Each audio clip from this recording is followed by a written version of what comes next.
starting the playoffs this year? I feel like it's pretty similar, honestly. Like, you have to go perform at the end of the day, and even this weekend, we're trying to win the race, right? You got to feel like it's a win-or-go situation. So, yeah, hopefully we can do it. Chase Briscoe, he's going to go plug back in. Watch Ty Gibbs, the Lone Ranger for Joe Gibbs Racing out here in group number 1. Chase Briscoe spending time with Chris Wilner of Carmel, Indiana. When we come back, we'll hear from Steve Post of Halstead, Pennsylvania, as Group 1 cars have just taken to the legendary Darlington Raceway. From Darlington Raceway, this is the Motor Racing Network, the voice of NASCAR. Do you have $10,000 or more in credit card debt? Are you barely getting by making minimum payments? With credit card debt reaching all-time highs, National Debt Relief is letting everyone know about great debt relief options now available to help people with overwhelming credit card debt. These options may reduce a large portion of your credit card debt. Get a free debt relief consultation when you call 800-212-2828. 800-212-2828. That's 800-212-2828. You've never been one to idly watch someone else do something for you. There's pride in self-reliance, in working with your hands, in harnessing the power of an E3 spark plug with Diamond Fire technology, yielding better engine performance. You have a choice to make. Take control of your ride, of your life, or be the passenger princess of it. Visit e3sparkplugs.com to put the power in your hands.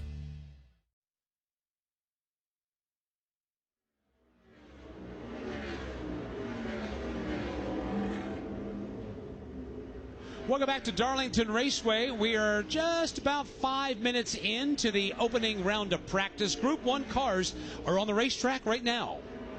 As they make their way around, it's Riley Herbst on the track. Here's the Group 1 drivers: Noah Gregson, Riley Herbst, Ricky Stenhouse Jr., Derek Kraus is out there, Josh Balicki, Carson Hocevar, Zane Smith, Kyle Busch, Ty Dillon, and Cody Ware. AJ Allmendinger is also on the racetrack with John Hunter Nemechek, Brad Keselowski, Todd Gilliland, Michael McDowell, Ryan Preece, Cole Custer, Ty Gibbs, and Justin Haley. They are the 19 that will get 25 minutes of practice. Then we'll take a little breather. Then the Group 2 cars will go out for their 25 minutes of practice as well. And a lot going on right now in this opening practice session. Folks trying to run the cars to get an idea where the balance is of their machine. Trying to burn some of the fuel out of the tank to get set for qualifying a little bit later on. As Mike mentioned a moment ago, Steve Post from Halstead, Pennsylvania is on the pit lane as well. Posty? I am telling you, there's a buzz in the air. There's always a buzz when we come to Darlington, but it's something special coming down here for the Southern 500. And yeah, I know the playoffs are here, but even drivers that are not in the playoffs, coming to Darlington is just such a special place, and everybody comes in here with optimism. Now, 30 laps into a run tomorrow night, there'll be some less than kind things said about this old racetrack, but it is really, really neat coming here and just watching people watch people, looking at the racetrack. Drivers were out earlier today walking laps, even on scooters, riding around the racetrack and talking about, remember this, and this is where I got my first Darlington Stripe, and this is where this happened. It is such an amazing, historic place, and it is just always special to come onto the grounds here at Darlington Raceway, and that's kind of the sentiment in the garage area. Now, when we look at this practice session, 9 a.m. practice session for a 6 p.m. race. One of the objectives here is don't get yourself fooled by the track conditions here. We heard Chase Briscoe, he talked to media earlier, Chris just talked to him, but he said, don't let something trip you up here today in this practice session. Eric Jones said, well, at least I'm in Group 2. At least I have a little bit more time to get a little heat in the racetrack. So going to be a fun session here. 25 minutes for each of these groups. Then we'll qualify. Vital track position on the line here this afternoon. And so much to learn and so much excitement as we kick off the big race weekend here in Darlington. Alex Posty brought up something very interesting. We are practicing at a little past 9 Eastern this morning. The race will start at 6 p.m. Eastern tomorrow night. And you're practicing in basically 2 totally different conditions. The only thing, and I heard Todd mention this, Todd Gordon will be joining us tomorrow on the broadcast. The only, I heard Todd brought this up, that perhaps maybe the advantage to practicing this early in the morning allows maybe teams to get a feel about how the track may end end tomorrow night. It could. The problem is no, it's not all that warm. Unseasonably cool for Labor Day weekend here in Darlington, South Carolina. But the sun is beating down on the racetrack. By the time the race ends tomorrow night, obviously it'll be well into darkness. We won't have that. So it is a bit of an anomaly. But when you're on the track, given you have 25 minutes of practice, you still have the opportunity to try to learn something about the race car, learn something about the tire. What's the lap time degradation? Well, we can tell you the fastest driver on a single lap speed is Michael McDowell. His first lap was the best at 29.007 seconds. That's 169.531 miles per hour. In 10 laps, he's lost 1.4 seconds per lap. That's how much slower he is in just 10 laps from his opening fast lap. So it's about how your car hangs on and the balance of it. Can you still drive the car and move around the racetrack? We know the tires are going to wear out, but is there still drivability in the race car? Now, if you're new to racing at Darlington, if you're tuning in and you've never heard our coverage here from the track Too Tough to Tame, you will hear repeatedly over the weekend a term called the Darlington Stripe. And what that means is when you go off in these corners, the fast lane, for the most part, is up against the outside wall. That's where the most grip is. That's where you keep the most RPM wound up in these cars. Well, when we say up against the wall, we're talking 6 inches or less from the wall at speed, foot in the throttle. Darlington Stripe number 1 has just been handed out to Ryan Preece of Roush Fenway Keselowski Racing. Sent it off the end of the back straightaway. Alex just trying to get nestled and nuzzled up against the wall, and he overstepped that boundary, and the car began to skip and skim off the wall. You can see the black scuff marks on the Darlington Raceway logo. The walls are painted red and white around here. Well, you see some black in there, and that's compliments of Ryan Preece, who just found the wall at Darlington. Some may say, though, is a badge of honor. It is, and it's not as big a penalty to pay with this Gen 7 race car as opposed to the former race cars we used to run here who had sheet metal bodies. You touch the outside wall, you run the risk of caving in the sheet metal on a tire and cutting down a Goodyear tire. We have the composite bodies now, which, for lack of a better way to say it, are kind of like a piece of Tupperware. You can just pop it right back out and not really cause any problems. That all being said, Steve Post, Ryan Preece, who got the Darlington Stripe, is now on the pit lane, and the car's jacked up on the right side. Yeah, and they are looking at right under the right rear tire, looking at some of the ductwork up under there.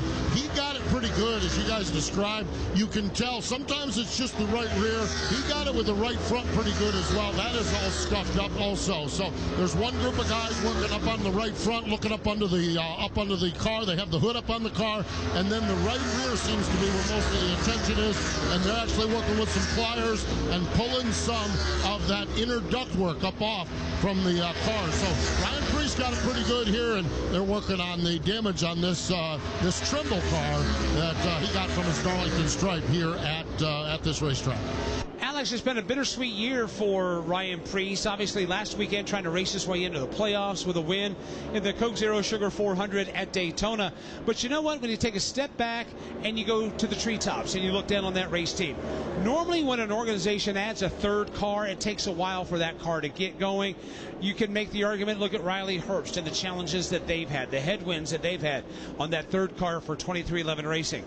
But when you look at the season for Ryan Preece, adding that third car in 2025, while they've not won a race, that team has made tremendous steps forward, and that's a good potent pairing between Derek Finley and Ryan Preece in their first year together at RFK. Yeah, it really has. They have a lot of times this year been the number 1 car at Roush Fenway Keselowski Racing.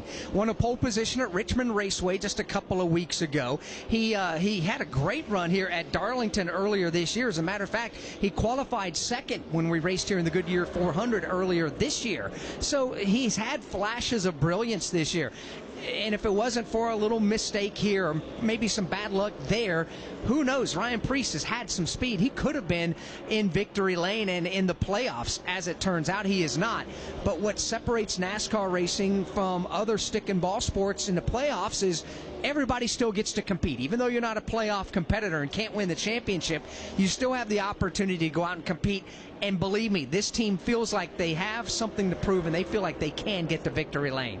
Right now, you have Ryan Preece, 15th of the 19 cars that have taken time. Interesting to note, Alex, you mentioned Michael McDowell. The fastest single lap speed was 29.007 seconds.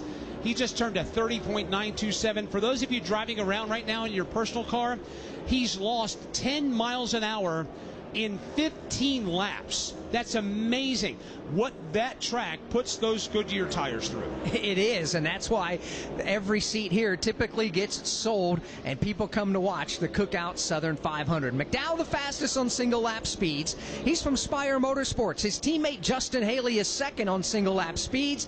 Third is the lone Joe Gibbs Racing Toyota here in practice session number 1. Chris Wilner on Ty Gibbs. Yeah, Alex, Ty Gibbs currently third on the speed chart. Just kind of monitoring the radio. Again, this is one of the benefits for teams with multiple cars, especially if they're in different groups, to kind of take note of what their teammate is doing. Now, for Hendrick Motorsports, they don't have anybody in group number 1, so they've been sitting here just kind of watching the SMT data on the other cars on the racetrack. But for Ty Gibbs, he's able to play kind of the guinea pig role for the rest of the Joe Gibbs Racing stable, and all the drivers and crews are tuned into what they're doing. Tyler Allen's been pretty instrumental on the radio every lap, giving him lap times and feedback of where he stacks up over the course of the run. Their plan is going to run 40 laps, so get about a full tire stint as we're going to see in the race, somewhere between 40 and 45 laps. But the one cognizant, the one term I keep hearing or phrase is make it live, stay under the tires. So that's going to be something we're going to hear throughout the race. But what that really means is making sure you're not slipping the rear tires, you're not putting too much wheel in it to where the right front is going to get abused over the course of the run. But they like where his times are as far as the 15 lap averages. He's going to run about another 20 laps and then pull it in. But for Ty Gibbs, I even asked Tyler Allen, his crew chief, before he climbed aboard. He said, we kind of are able to play a little bit of a setup change to help our other teammates that are in the playoffs out and see what works and what doesn't. But like Steve Post talked about, you don't need to get fooled by the track position. We saw in the Craftsman Truck Series practice yesterday, all the top 5 in practice were in group number 1. So we'll see what translates over to group number 2. But Ty Gibbs doing the yeoman's work for Joe Gibbs Racing here today. Alex, that's a disappointing story in itself. Ty Gibbs made his 100th Cup start earlier this year at the Coca-Cola 600. Many thought that he would have been one of those playoff drivers. I had him on my list to make the playoffs and thought that team would have come to life. They have made a concerted effort in 2025 to raise the performance. Tyler Allen's been brought in as the crew chief, but also Chris Gabehart, the competition director, has taken more of a hands-on role and isn't necessarily changing the dynamic, but adding to the dynamic of trying to get Ty Gibbs up front on a more consistent basis. They're building and they're putting pieces of the puzzle together. If you remember, they brought Cheddar Smith in as car chief on that team back in the first third of the season, bringing him over from Spire Motorsports. So it's just a difficult transition when you have to basically rebuild the team around your driver in Ty Gibbs, but they are starting to show some flashes of brilliance and have some success. Darlington's a pretty good racetrack for Ty Gibbs. Finished top 10 in 2 of the last 3 Darlington races, including finishing second here in May just 1 year ago. Practice number 1, down to 10 minutes to go here. Michael McDowell, still the fastest on single lap speeds. From Darlington Raceway, this is the Motor Racing Network, the voice of NASCAR. Warning, this product contains nicotine. Nicotine is an addictive chemical. Black Buffalo products are intended for adults age 21 and older who are consumers of nicotine or tobacco. Hey, it's Ryan Blaney, 2023 NASCAR Cup Series champion. If you know me, I did Black Buffalo Long Cut. Black Buffalo is America's only credible spokeless tobacco alternative. Black Buffalo was established in America in 2015, and it dips just like the real thing, without the tobacco leaf or stem. You can find Black Buffalo at thousands of retailers across the USA near you. Black Buffalo Tobacco Alternative. If it's everything you love about dip, nothing you don't. Hello? Hey, Tim. It's your man tank. I think those veggies in the crisper are drying up. I know. I've been meaning to eat those. I'll get around to it. Get around to it. I will, man. Jeez. All right? Or just eat Jack Link's jerky. Smoked, seasoned. Some real meat would do you a lot of good, Tim. Jack Link's Beef Jerky. Official meat snack of NASCAR. Feed your wild side.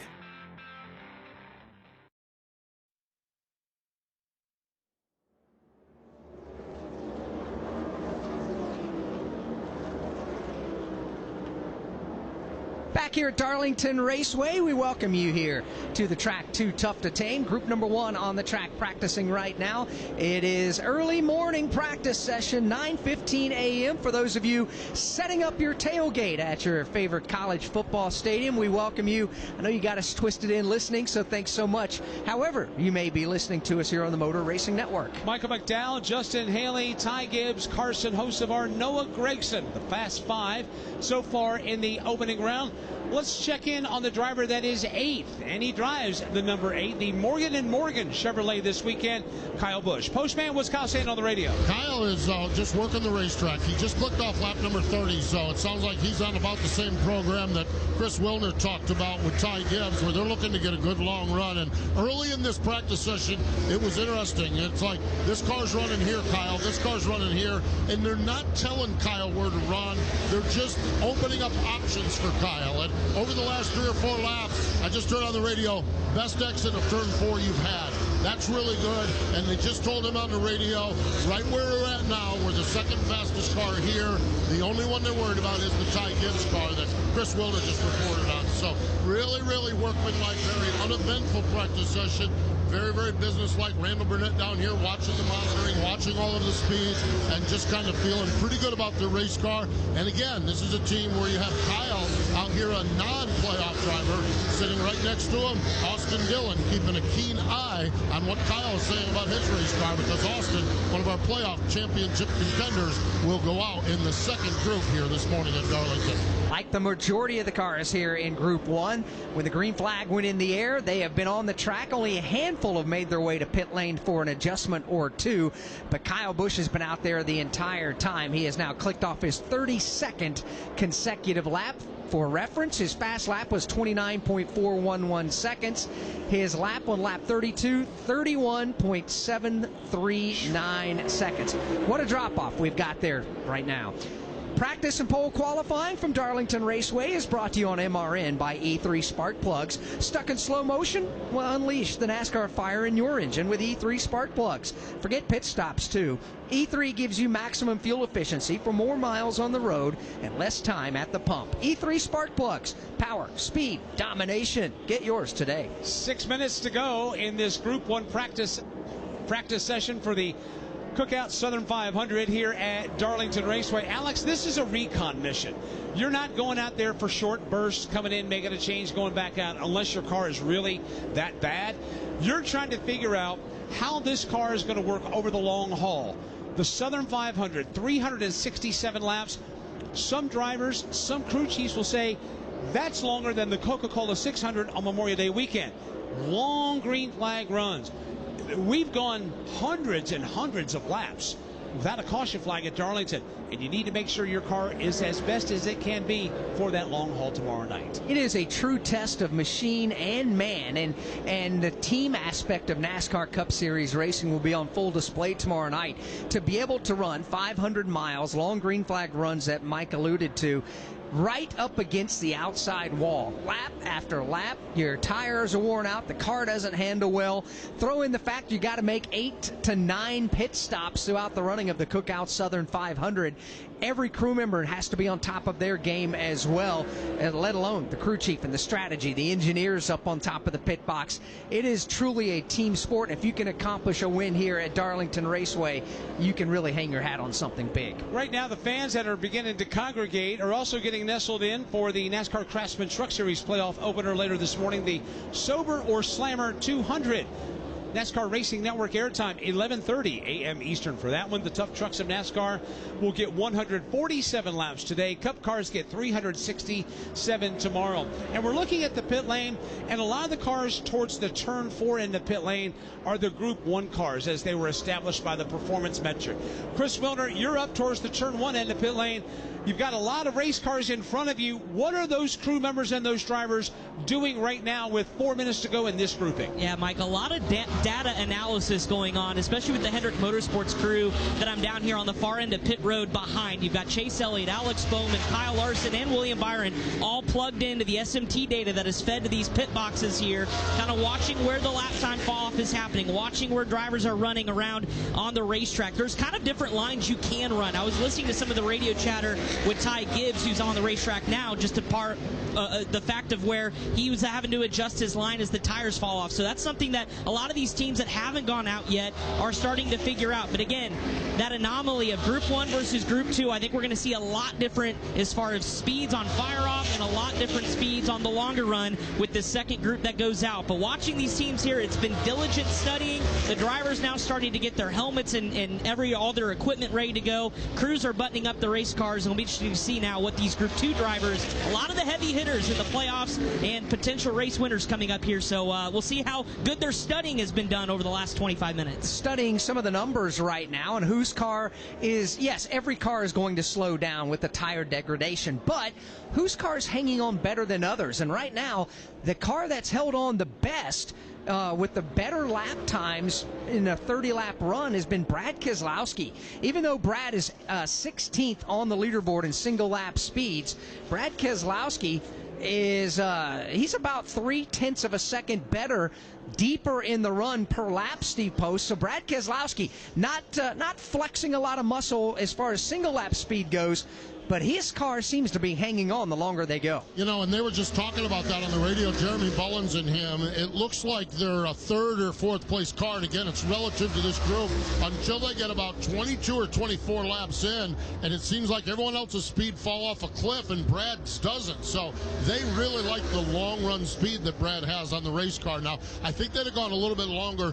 Brad felt what he thought maybe was a tire going down or something a little amiss. He said when he came in, he actually felt the racetrack hit the bottom of the racetrack coming down, but he did not feel 100% right about it. They felt like they learned what they needed to learn about the race car. The crew has gone around. They haven't seen anything with the air pressures on the cars yet to see where the problem is, and Brad just had a hunch or a sense or a feel that maybe he needed to bring the car on in, because I think they do feel good about their car for the long run. I know they feel good about their car for the long run, especially when they hit that mark of where everyone else seems to fall off. This car seems to maintain some pace. So, Brad, no major issue down here. Doesn't look like anyone's hair is on fire or anything. I think it's just business as usual. And the key now is to see how they qualify, because you feel good in 30 laps, that's great, but how are you going to qualify? And that's what this team has coming up next. Well, one of the things, Alex, when we come to Darlington is exactly what Brad is describing to his team. Feels like you got a tire going down. Is it legitimate? Is the handle going away?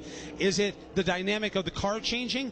But also, you don't want a tire to go down. We have seen tires go down here and drivers get launched into these walls, and you hit a ton here at Darlington. Yeah, when you're doing an average speed of 170 miles an hour around this place, that is ripping around Darlington Raceway. On the old tires, you're averaging about 155. Still, a wall is a wall at 155 miles an hour. One of the other challenges of racing at Darlington and in practice is old worn-out tires and then trying to slow down and get your way onto the pit lane. We've seen time after time, year after year, drivers struggling with that. It's happened already here in practice. Zane Smith trying to slow his red, white, and blue Ford down over in turns 3 and 4. Lost control of the car and went for a long, lazy side spin. No caution was brought out, but he was able to refire the car and drive it on the pit lane.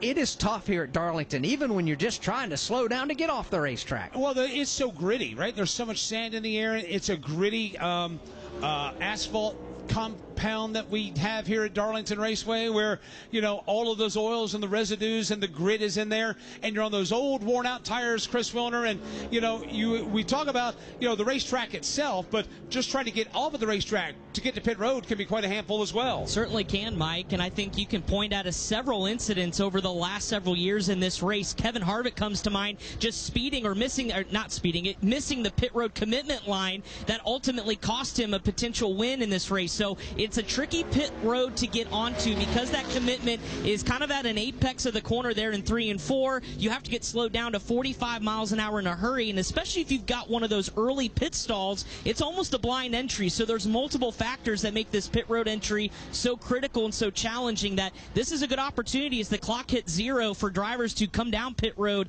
and get a practice, because again, you're going to have to potentially to do that between 9 and 12 times tomorrow in the Southern 500. So a lot of pit road speeding penalties, a lot of pit road mistakes could be the difference between a driver going to victory lane and not here in the Southern 500. So a challenging pit road for drivers here at Darlington. Group 1 practice is officially over. The Group 2 cars are poised and ready to get on the racetrack for the first time.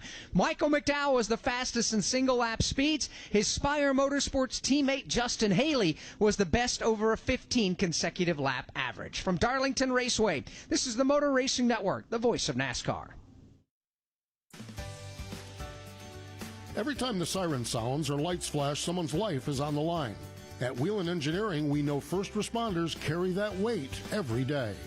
That's why for over 70 years, we've led the emergency warning industry, designing and manufacturing the lights, sirens, and safety systems they trust right here in America. Because when the mission is critical, there's no room for second best. Whelen Engineering, trusted to protect first responders. .org/donate. This is Kyle Larson. I'm David Grau. Hi, I'm Donnie Shaw. This is Brian Brown. This is Danny Dietrich. Wing Nation is your go-to destination for all the latest sprint car news and interviews from the stars of sprint car racing from around the country. This is Steve Post. Aaron Evernham, Ashley Strummy, and I will have all the latest news, insights, and conversations on Wing Nation's YouTube or Facebook pages, or listen and download and subscribe to Wing Nation on any podcast platform. Wing Nation. Wing Nation. Wing Nation. Wing Nation. Wing Nation. All sprint cars, all the time.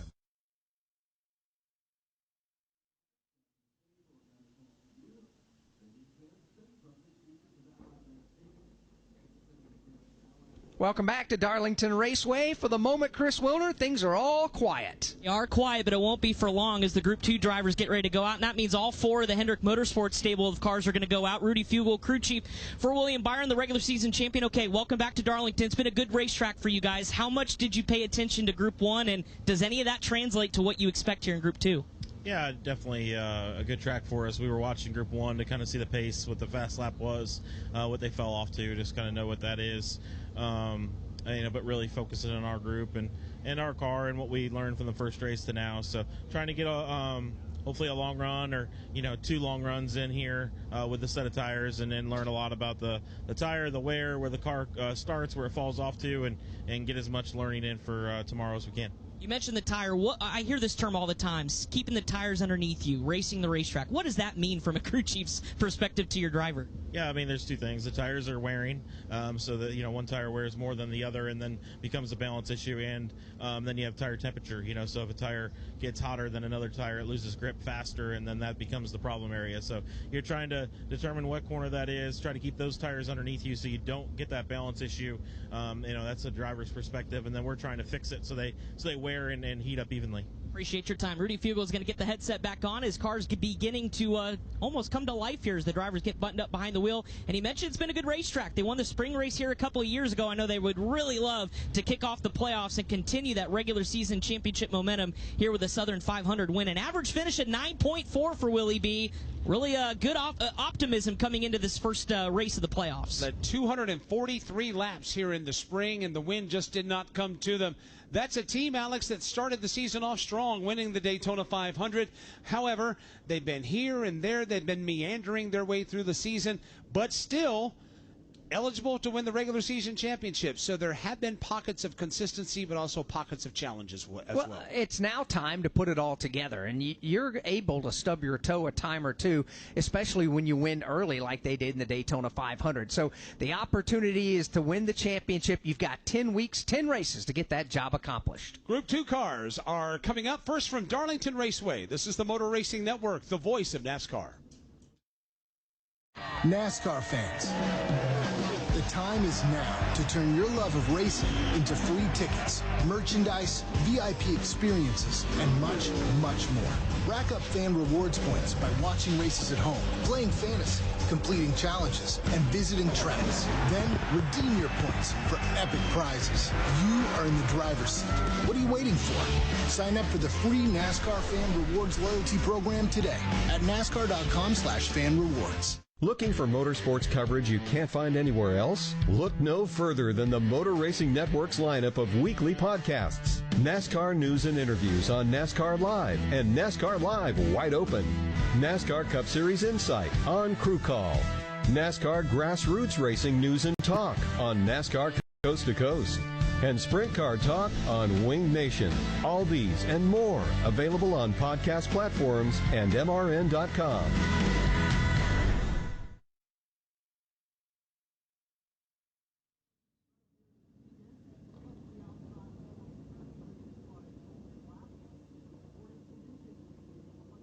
Back at Darlington Raceway, Group 1 cars have just concluded practice. The fastest single lap time belongs to Michael McDowell, 169.531 miles an hour. Justin Haley of Spire Motorsports was second overall, 168.856. Now, on the stopwatch, McDowell had a 29.007, 29.123 for Justin Haley. Let's check in with Chris. Ty Gibbs ended up third on the single lap speed, but I know you ran a good solid 40 to 42 laps. How was the race car, and what does it feel like lap 1 versus lap 40? Yeah, you know, for us, we're building for the race run. There's a lot of tire wear, a lot of degradation here, so the short run doesn't really mean much. The long run's really what pays the bills, and that's kind of what we were focusing on there. So I feel like our short run speed's a little bit slower than what it will be in qualifying, but I'm very happy with my car. Just make a little bit of adjustments on my end and on the car's end, and we'll be really good. All right, appreciate it. That's Ty Gibbs. Again, so far so good in practice. Steve Post, you've caught up with another driver. Yeah, it looked like fastest on the 10-lap average here, Justin Haley. Justin, it looked good on the speed charts. How did it feel from the driver's seat? Yeah, it felt good. We were pretty good. Got to thank everyone at Spire Motorsports and the Aimbridge Chevy. Brought a fast piece, so yeah, we'll see as the temperatures wear here, and Group 2 goes out. Obviously, with the playoff cars in it, it'll be a tick quicker. So yeah, we'll see how the weekend goes. But long Southern 500, but a good start to it. Good start, that's for sure. Justin Haley going to get ready to follow along in this second group of practice here this morning. Yeah, and you got to break down your weekend, Mike. Yes, the Southern 500 is the big deal. That's tomorrow night. But your weekend for the Cup Series starts right now. You got to do well in practice. Then the next thing, you have to do well in qualifying. You can check the first box off for Justin Haley and that race team. Right now, Group 2 getting ready to go, and it is a stacked group. This is where all of the playoff drivers are going to go out. The only other ones are Eric Jones, Chris Buescher, and Daniel Suarez. They're the three non-playoff drivers. Then you get to Austin Cindric, Alex Bowman, Bubba Wallace, Joey Logano, Austin Dillon, and Tyler Reddick, all slated to go in Group 2. Along with Chase Briscoe, Denny Hamlin, William Byron, Ross Chastain, Shane Van Gisbergen, Christopher Bell, Josh Berry, Chase Elliott, Kyle Larson, and Ryan Blaney. Mike, in your opinion, is there a driver or team here in the playoffs as we get set to start the playoffs that has the most pressure on them? I know there's pressure on every team. Is there a team that has the most on them, in your opinion? I think that the most pressure is on Denny Hamlin, because this is his 19th playoff appearance. He has 0 championships to show for it, and it's this time every single year where the questions come up. Is this the year? Can you win the championship? Can you make it to the championship 4? Can you make it to the round of 8? Because coming in, the last month or so has not been the best for Denny Hamlin. The pressures of obviously what's going on the racetrack, the pressures with Denny in 2311, and what's going on in the courtroom outside of the racetrack. There's a lot of pressure. It can be induced from outside forces, but also induced from inside forces. And I think until he wins that championship, Denny Hamlin will always feel the most pressure in this time of year. You're right about that. And he is a driver and a person, quite frankly, that admittedly thrives, in his opinion, in chaos. And I don't know that we've had more chaos for Denny Hamlin right now, both on the racetrack and off the racetrack, than what he has right now here in the 2025 calendar year. The Group 2 drivers are getting set to go on the racetrack for the first time. We'll have it for you live in just a moment. From Darlington Raceway, this is the Motor Racing Network, the voice of NASCAR.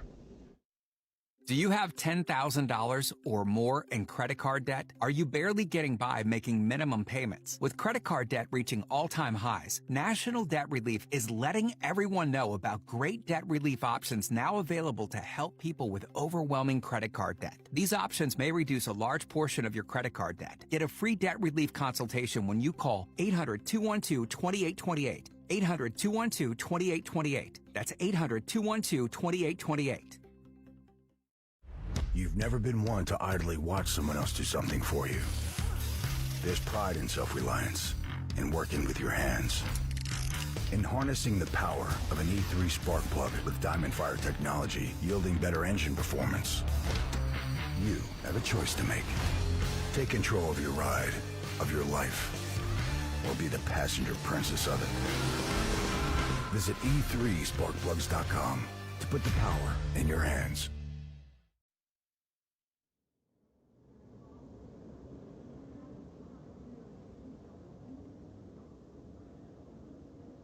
Green flag is in the air, and the Group 2 cars come up off of the pit lane and roll onto the Darlington Raceway, coming up to speed on the Boeing backstretch. All the playoff contenders here in this particular practice session. Mike, the track has already been worked in just a bit from 25 minutes from Group 1. We talked a moment ago about Denny Hamlin and the challenges and the pressure he may be facing, but there is no question, Alex, that when you look at all of the 38 drivers that will race the Southern 500 tomorrow night, Denny Hamlin is the cream of the crop. He's got 5 wins, including winning in the spring. He's finished top 5 in 54%, top 10 in 73% of his Darlington starts. He's scored stage points in all but 6 stages. And by the way, that's a total of 30 that he could have done it. His average finish is 7.9. He's the best all-time of any driver that's got more than 2 starts. And his average running position is in the top 10 in 20 of the last 23 races. There is no question that Denny Hamlin is the clubhouse leader coming into this race tomorrow. And to start the playoffs here at a track that he's so good at, you have to feel like they have the little extra for this one. This is the track that they think they can get their playoffs started off on a good note. But to your point, it's been a bit of a struggle here coming down the stretch, getting into playoff mode for Denny Hamlin and that race team. They've had some good runs, they've led some laps, but boy, the finishes just simply have not been there for Hamlin. Well, if you back up a month, so that would take us to Iowa, 24th there, 25th at Watkins Glen, 10th at Richmond, 25th at Daytona last week, and their problems just very uncharacteristic. Like this perhaps could be that magic elixir that they've been looking for, coming to a place where he's had so much success. Sometimes you just need to hit the reset button, and now that the playoffs are here and kicking off at Darlington Raceway, could very well be exactly what the doctor ordered. Now, the fastest here in the opening couple of laps of Group 2 is Bubba Wallace. He has rocketed up to number 8 on the leaderboard. Don't anticipate these cars on single lap speeds to be faster than the Group 1 cars, because the track was completely green and fully gripped up when Group 1 went on the track. Plus, it was a little earlier, right at 9 o'clock Eastern time this morning, when the track was a little cooler as well. But Bubba Wallace, a pretty good lap there. He's the fastest so far of the Group 2 drivers. But 8th overall is where he'll drop in. The thing that we'll pay close attention to here in Group 2 is where are the consecutive lap averages? Where will they fall in line once that begins to click off? Watching Kyle Larson on the racetrack right now, that red, white, and blue HendrickCars.com paint scheme. Kyle just laying that car up against the safer barrier. Looking at him here on NASCAR TV at the racetrack. Alex, looking at his hands, and his hands are so steady. He's going down the straightaway right now. He'll turn the car into the corner. He's not sawing really on that wheel, hardly any at all. It would appear that Cliff Daniels has given him the race car he needs at least to start this practice session. Keep in mind, he's got the most grip in the tires right now. Let's check back in here at another 25 laps or so, yes, and we'll see what those hands are doing on the steering wheel then as the tires begin to wear out and work their way around the racetrack. It's Bubba Wallace, then Ross Chastain. He's another driver that's had a lot of success here at Darlington Raceway. A playoff driver, and Ross making his 3rd playoff appearance this year. His worst finish in the last 4 Darlington races is 11th. So this is a good racetrack for Ross Chastain as well. And right now, he's 2nd fastest of the single lap speeds of this Group 2 bunch. Won the truck race here last year. When the NASCAR Craftsman Truck Series raced in the spring, they'll be racing later today. Ross will not be in the race. Matter of fact, Ross will slide up and be in the analyst chair for the Sober or Slammer 200. Can't wait to talk to Ross about racing a truck at Darlington, but also how that Cup car handles and how their practice goes as they get angled up for tomorrow's Cookout Southern 500. As we continue on here, just underway in the Group 2 cars for practice. Don't forget, we're going to have pole qualifying once this group wraps up all of their practice to get us set for tomorrow's Cookout Southern 500. Coming into the playoffs here in 2025, Shane Van Gisbergen, 4 wins that have gotten him locked in and giving him the playoff point cushion that he needed on the reset. He is 6th in the standings, 16 points above the cut. Postman SVG getting ready to run in his first ever NASCAR Cup Series playoffs. And we had a chance to sit down and talk with Shane this week on the playoff media day. And he's such a fascinating individual. We understand the road course prowess, but his advancement in the oval racing. And quite honestly, just asked him, I said, at Richmond, we saw you learning and running a line you never saw before. At Daytona, we saw you run to the front. And he talked about the fact that Richmond, he really felt like he was starting to understand oval track racing. And at Daytona, as much as you can control things, he felt like he had some control of what was going on in Daytona. He's a world-class road racer learning oval track racing. And the good news for Shane is we're coming to Darlington. This is his favorite oval track. He loves running this racetrack. He loves the technical nature of this racetrack, and he loves the challenge of 500 miles on this racetrack. He can't wait to get this weekend started. So they're very early in the practice session, about 10 laps into the run. Hasn't really said anything about the car. The fact that he's still out there going means they've got a pretty good piece, and they're just trying to get a long run. This first round is interesting for Shane, though. He runs really well and loves coming to Darlington. He loves going to Bristol. We go to Worldwide Technology Raceway next week. He has never seen that racetrack, so he knows he needs to have a good start here at Darlington to set up what is uncertainty next week, and then go to Bristol and try to cap off this first round of the playoffs. Saw him earlier today doing the track walk. Very nice, bright, early morning. A lot of the drivers took advantage of it. Shane was out there with his dog, walking around Darlington Raceway, just getting a first-hand look at the pores in this aggregate that is the asphalt here. And right now, he's got his Trackhouse teammate breathing on that back bumper as they go off into turn 1. Yeah, watching SVG. He's got a solid line going off into the corner. He'll dip it down low, then swing it up against the wall. Ross Chastain applying pressure right there to him. That Trackhouse Racing duo making their way down the backstretch, and Alex just watching SVG glide off the end of the back straightaway, just easing it up against the wall, where Ross has obviously other plans. As they make their way up off of turn number 4, the field continues to work here in Group 2. Bubba Wallace is the fastest of Group 2, 8th overall. We highlighted Denny Hamlin a moment ago. Chris Wilner, what are they saying about the Denny Hamlin car? Well, Denny's been on the radio the last several laps. Once they got to about lap 10, Denny said it is extremely tight in turn 2, and then from turn 3 up to the wall, it just won't turn. So Denny not happy with the race car right here. Chris Gale, the crew chief, just encouraging him to continue to run some smooth laps. We'll see what the diagnosis of the race car goes after about lap 20 to 25, and then they may opt to come down and make an adjustment. But the fire-off speed for Denny Hamlin, not where he wants it to be. Of course, the defending spring winner and a 3-time Southern 500 winner. We know what Denny needs in his race car. He hasn't found it yet in this early part of practice. Alex, you can see him going off the end of the back straightaway, where he's taking a different line to accommodate for that chassis condition that Chris just reported on. But when he goes into these corners, he's taking a higher entry to where maybe he doesn't have to turn the car as much. But you can tell that on the leaderboard, the speed is just not there for him. No, and comparing him to, say, a Ross Chastain or a Bubba Wallace right now, as they have 13, now 14 laps run, Denny Hamlin is still a half second slower than the other drivers in this practice session where they're at. So that really tells you, with the lap times, that that car just isn't where Denny Hamlin would like for it to be right now as his struggles continue on. But that's part of Darlington, is it not? When your car's not handling well, you know you gotta continue on. You gotta forge ahead. You gotta figure something out. You gotta maybe move around the racetrack a bit. Try to find some place on the track maybe the car will respond to. But here, the idea, yes, you can come off the racetrack, try to make an adjustment. The fact is you're limited on what adjustments you can make.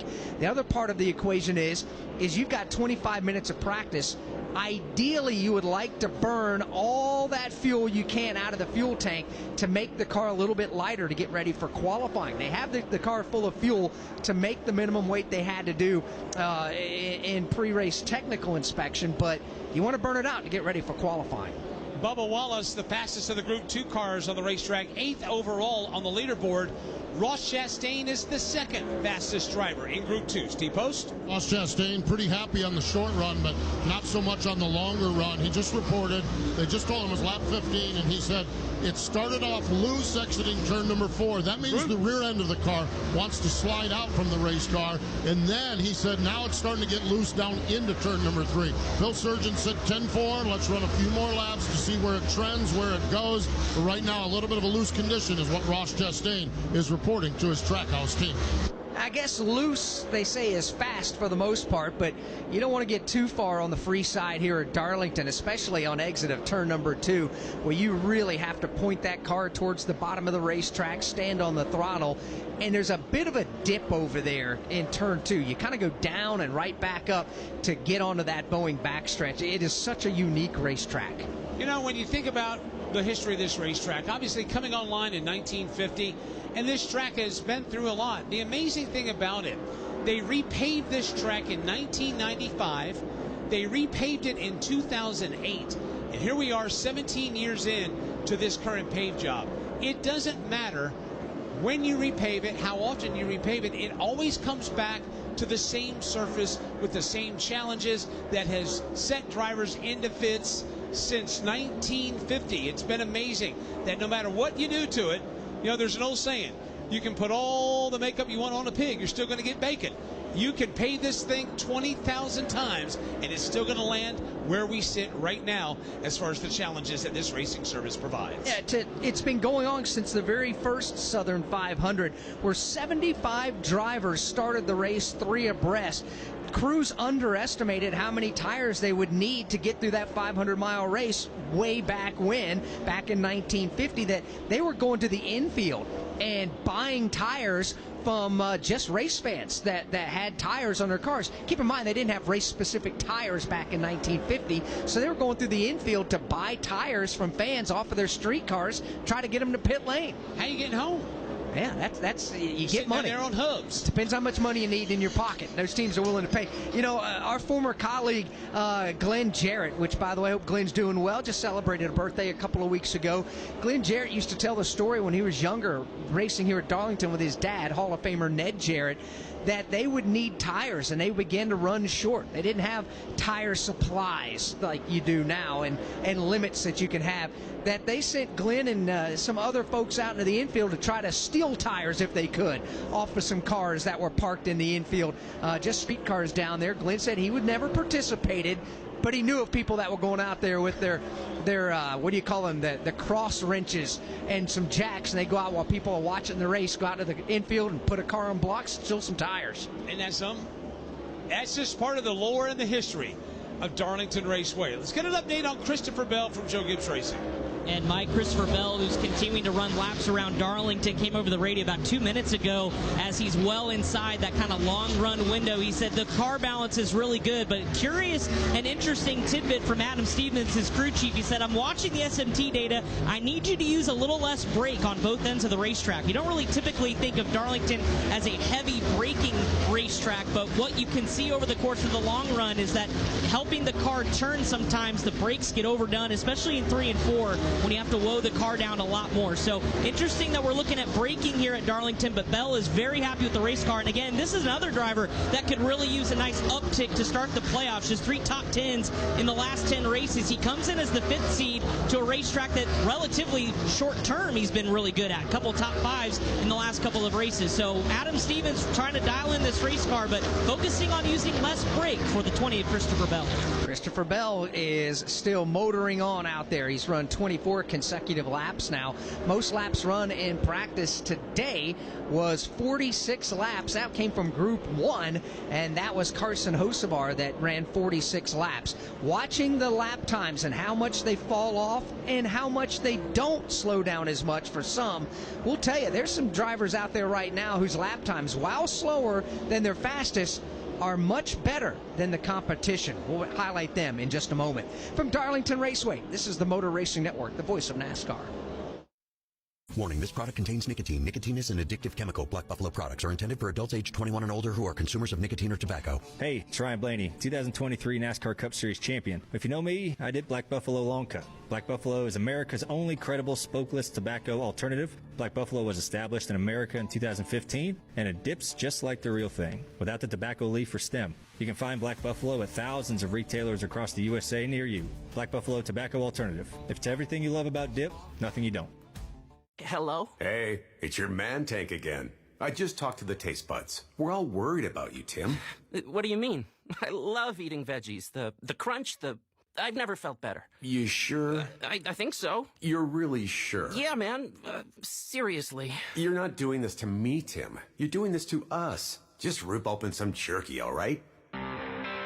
Jack Link's Beef Jerky, official meat snack of NASCAR. Feed your wild side. A month, and you may text STOP to stop. This message furnished by the National Association of Broadcasters.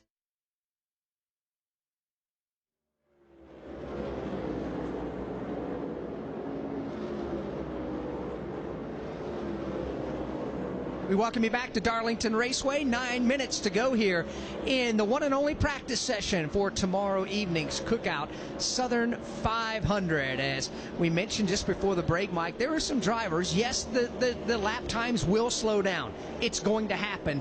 But the idea is to not have it give up as much as the competition. And right now, there's a handful of drivers that are out here in Group 2 whose drop-off isn't nearly significant compared to some of the others. Well, the first one that pops into my head, just looking at the scoring monitor, is Ryan Blaney.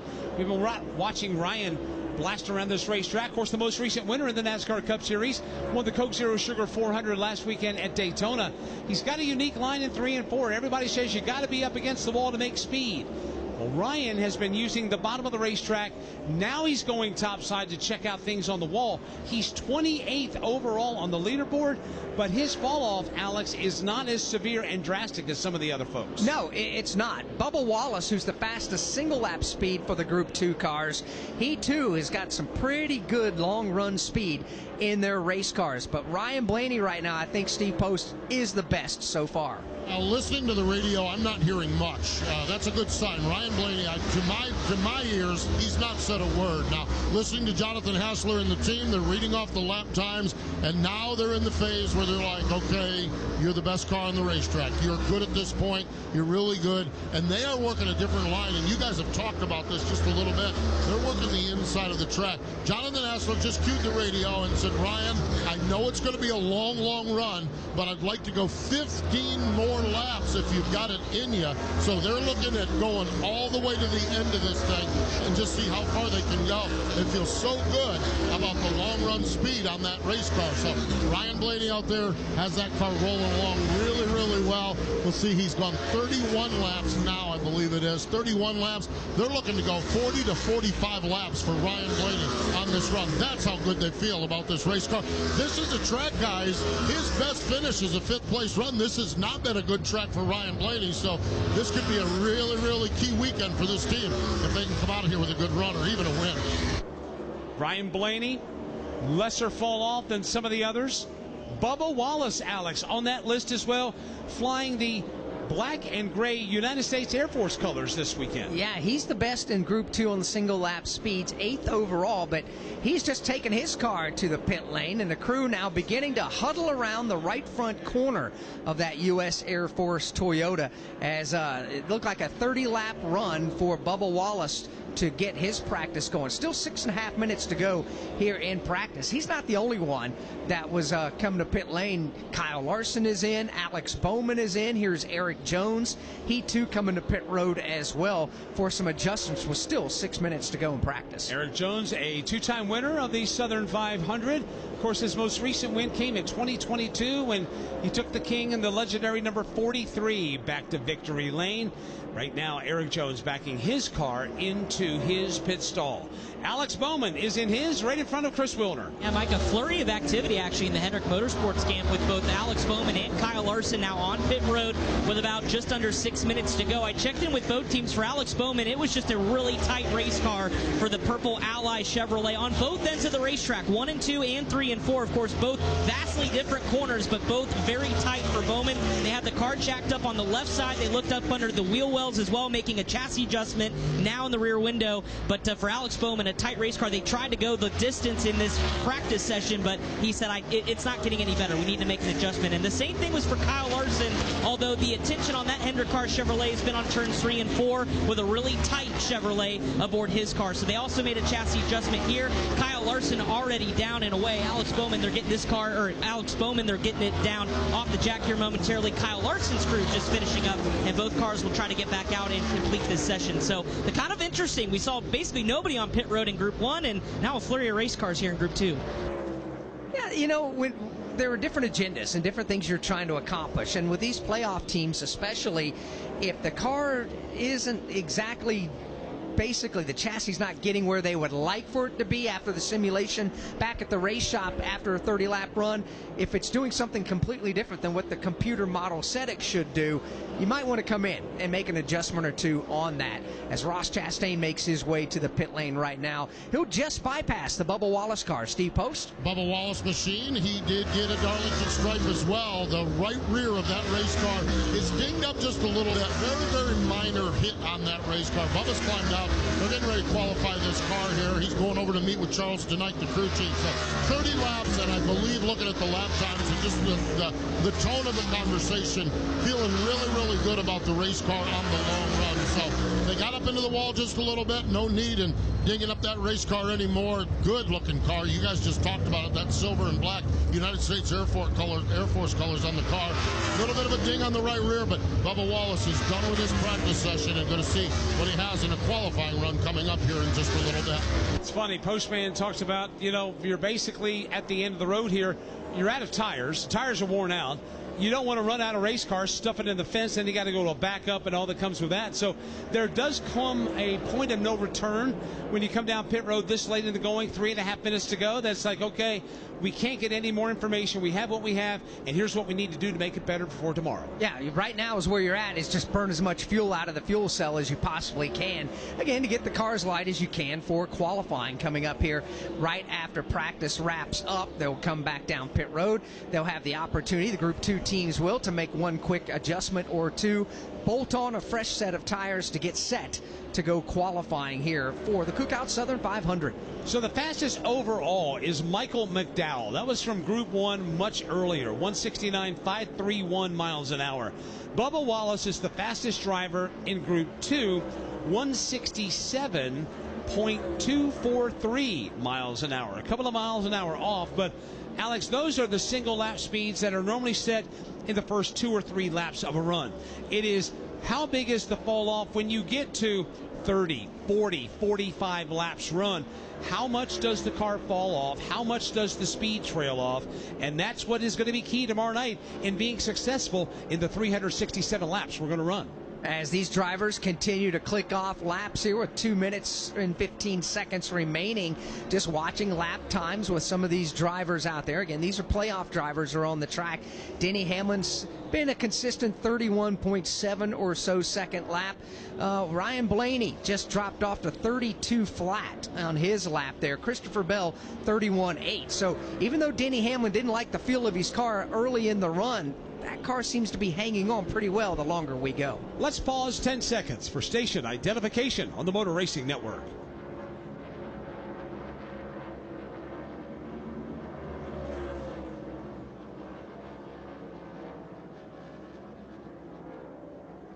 The NASCAR Cup Series is practicing and qualifying for the Cookout Southern 500 at the Darlington Raceway.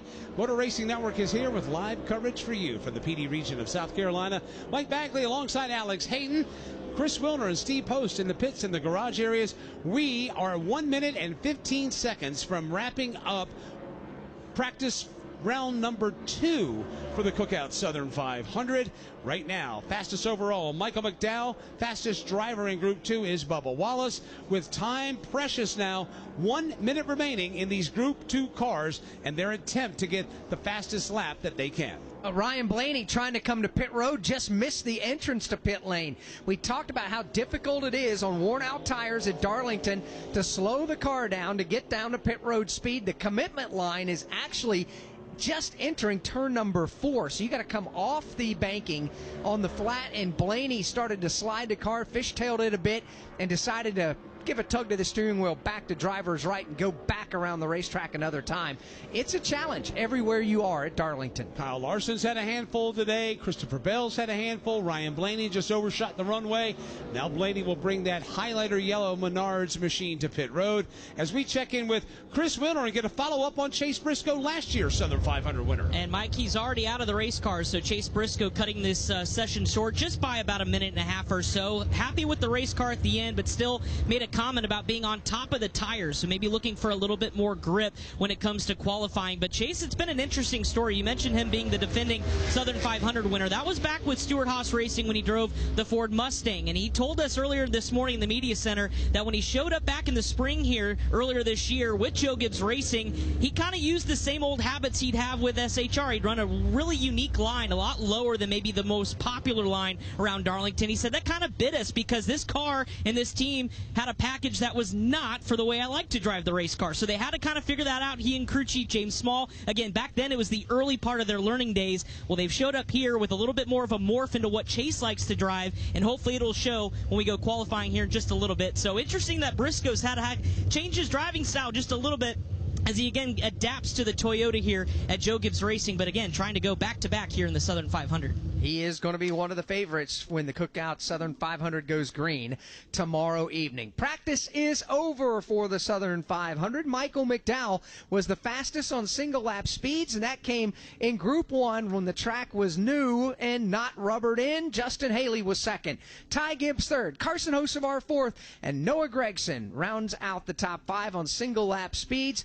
When we come back, we'll get you set for pole qualifying to find out who's going to lead the field to the green flag in the Cookout Southern 500. From Darlington Raceway, this is the Motor Racing Network, the voice of NASCAR. Every time the siren sounds or lights flash, someone's life is on the line. At Wheelan Engineering, we know first responders carry that weight every day. That's why for over 70 years, we've led the emergency warning industry, designing and manufacturing the lights, sirens, and safety systems they trust right here in America. Because when the mission is critical, there's no room for second best. Wheelan Engineering, trusted to protect first responders. To turn your love of racing into big-time prizes. Because NASCAR Fantasy Live is your fast lane to bragging rights. Furious racing here. Pick 5 drivers each week of the season. Then complete additional challenges to stack points. All for your shot at the grand prize. So let's get this party started. For official rules and to learn more, visit NASCAR.com/fantasy and sign up today.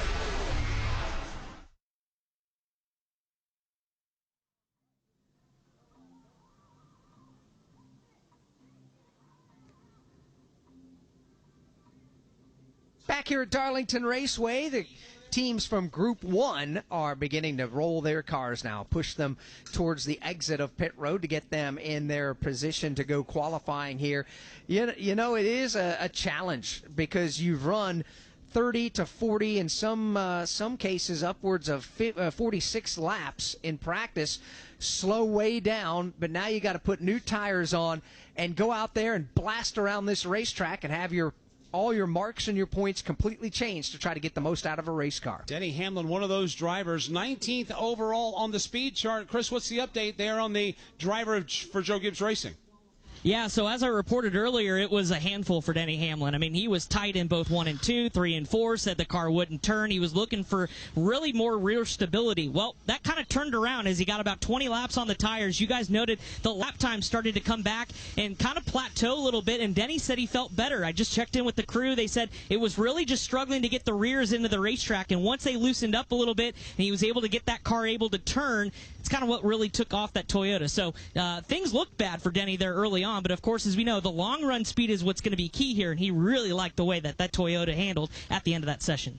You know, it is practice, and it is still Darlington Raceway, and there's still things you can learn, but you just have to wonder, Mike, given the fact that we're practicing on a Saturday morning, the green flag will fly in the Cookout Southern 500 tomorrow evening going into darkness.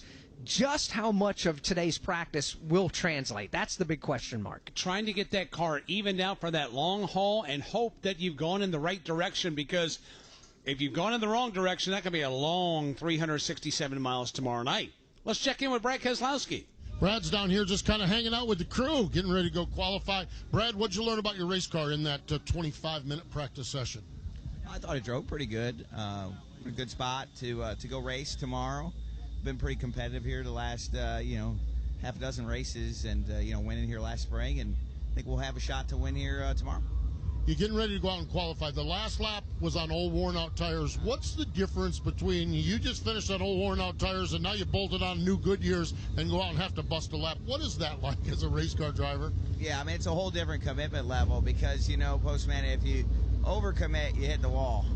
There's no forgiveness, but the car's going to have a lot more grip. You have to go out there and get it, and you don't want to leave any on the table. Well, we shall see what happens. Brad Keselowski, an awful good racetrack for him here. We'll see if he can get himself a good starting spot for tomorrow night's Southern 500. Not just a starting spot, but where you qualify also is where the order in which you pick your pit box is what I'm trying to say. And that is important here at Darlington, too. There are some big openings on the pit lane with the walls and so forth, and there's a victory lane over in the middle of turn number 4 coming onto the front stretch on the pit lane. There's a big gap there. There's a pedestrian tunnel right at the end of the straightaway before the pits go down into turn number 1. That means there's a big opening there, entrance and exit too. There's some very favorable and desirable pit boxes here, but how you select your pit box based off of how you qualify. Right now the cars are being rolled to the grid with the drivers walking alongside.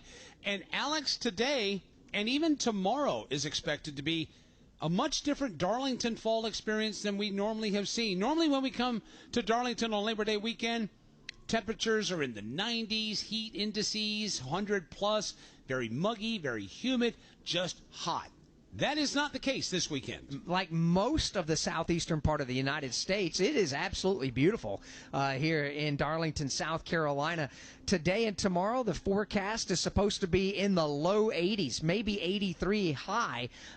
Very little humidity out there. Just a beautiful weekend here in Darlington, South Carolina, which I think is going to be much welcome for all the race fans when they come out here to pack this racetrack. Let's check in on the driver. That is the number 14 of 16 seed in the playoffs, 1 point below the cut line. Tyler Reddick is that driver. Yeah, Tyler Reddick climbed out of his race car, and our producer, Trey Downey, said, check on Reddick.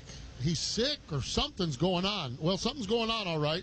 He has got a cramp in the back of his left leg, and so what they've done is they've brought one of those vibrating massagers out, and he is actually, while he's debriefing, and they've got to debrief with Billy Scott, he is actually running that massager over the back of his left leg, so all the way down to his knee. So cramping issues, not really sure I've seen that before, but Tyler Reddick, other than that, happy with the race car, and it must be both legs, because now he has shifted and now is massaging the rear of his right leg. So cramping issues, the story on Tyler Reddick here as he gets ready to go out for a qualifying run. Get the man some pickle juice. Something. Stat. Give him a bag of IV or give him a Tylenol or something. But there's nothing worse than perhaps maybe being in a race car when you've got that cramping and get that old Charlie horse right there in that thigh or that calf, and you're stuck in there. There's only so much you can do. Trying to work that out and getting him all squared away, that's going to be key. That's the last thing you want to experience here at Darlington. It absolutely is. Let's check back in the pit lane for Chris Wilner. Michael McDowell was the fastest single lap speed. You were in Group 1, though, so what translates from Group 1 to qualifying here? You had to wait a little bit. Yeah, absolutely nothing. It's fun to go out on a cold track, green track here at Darlington. A lot of grip, a lot of speed, but it's not a great read, for what you're going to have, unfortunately. So, but nothing you can do about it. You're in Group A. It's the way it works. So obviously track took a lot of rubber, slowed down. Track will start to pick up some of that rubber here, and, the later you go, the better it'll be. So, it's going to flip-flop a little bit on us, but I feel really good about our Delaware Life Chevrolet from what we had on the long run there. And, yeah, hopefully, going out 15th here is far enough into the session that we can still get a fairly competitive lap and, hopefully get a top 10 starting spot and get some good pit selection. It's going to be really important with a 500-mile race. Getting in and off pit road is really important here. What is a qualifying lap like when you just put it all out on the line for one lap and you're inches from the wall? Scary. Yeah, this is a fun place. It really is. Like for that effect of that one lap, getting it all, you're right at it. And we see too a lot of times it's easy to make a mistake and get up in the fence in turn 1 and in turn 3 even. So yeah, it's breathtaking. It's fun. It's exhilarating. I mean, it's what we all love to do, right? It's just it's something cool that we get to go do that not everybody gets to experience what kind of rush that's like. But yeah, looking forward to it. Appreciate it. Michael McDowell getting ready to qualify. He'll go 15th out in group number 1, and he mentioned the thrill of running a lap at Darlington. I can't imagine when he went out on the racetrack at 9 a.m. local. If you weren't awake, I'm sure you are after barreling it off into turn 1 at 170 miles an hour. And so it was fun to watch early this morning. We'll see what Michael can do here in qualifying. He was the fastest in single car speed earlier this morning. From Darlington Raceway, this is the Motor Racing Network, the voice of NASCAR. You've never been one to idly watch someone else do something for you. There's pride in self-reliance, in working with your hands, in harnessing the power of an E3 spark plug with Diamond Fire technology, yielding better engine performance. You have a choice to make. Take control of your ride, of your life, or be the passenger princess of it.